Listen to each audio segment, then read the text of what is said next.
Today's video is all about how to live a life of meaning. And in order to navigate towards that sense of purpose in your life, the foundation of this is self-knowledge. So if there are practices already in your life which feel like they're guiding you home to yourself so that you're building that self-knowledge of who you are, what's important to you, what are your values, how do you want to express yourself in the world? All of that is super important. For me, the practice of meditation and mindfulness is how I build self-awareness. It's constantly that coming back home, exploring, curiosity, what's here. The second piece is you've probably seen that diagram where it's like the four circles all together, and at the center point of all of that is the sweet spot. So when we think about purpose, it's really good to have those four aspects in mind. So it's, if you remember, you love it, the world needs it, you get paid for it, and you're great at it. Yeah, so all of those aspects kind of have to come together so that you start noticing, okay, so what am I good at? What will people pay me money for?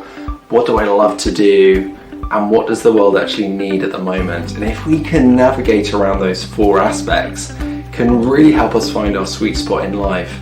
And because it's already got your heart in it, it's got your passion in it, it's got your love in it, your joy in it, and it's practical and it's something that the world needs, then that becomes a really good model for thinking, okay, how do I get there? And I think the third thing for me is to be creative. You're not necessarily going to find the template for meaning and purpose by looking at other people's lives.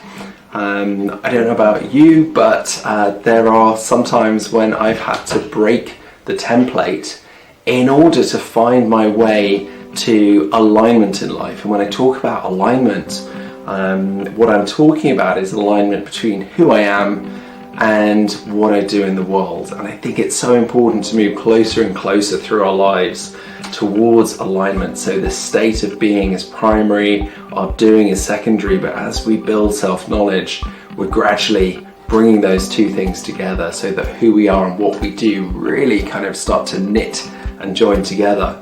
But for me, I was a lawyer, I was a trial lawyer, and whilst that was a great template for success in society, it didn't fully fit me.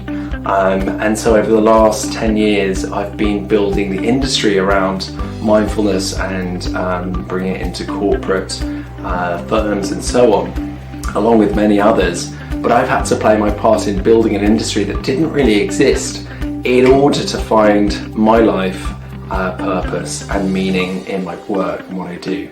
So don't be afraid to be creative. You don't need to stick to the template. You can create your own, take inspiration from the world. If you're going through a period of transition, or you could use some help reimagining a more purposeful and more meaningful way of life, do drop me a line. I'd love to have a coaching conversation with you. Bye for now.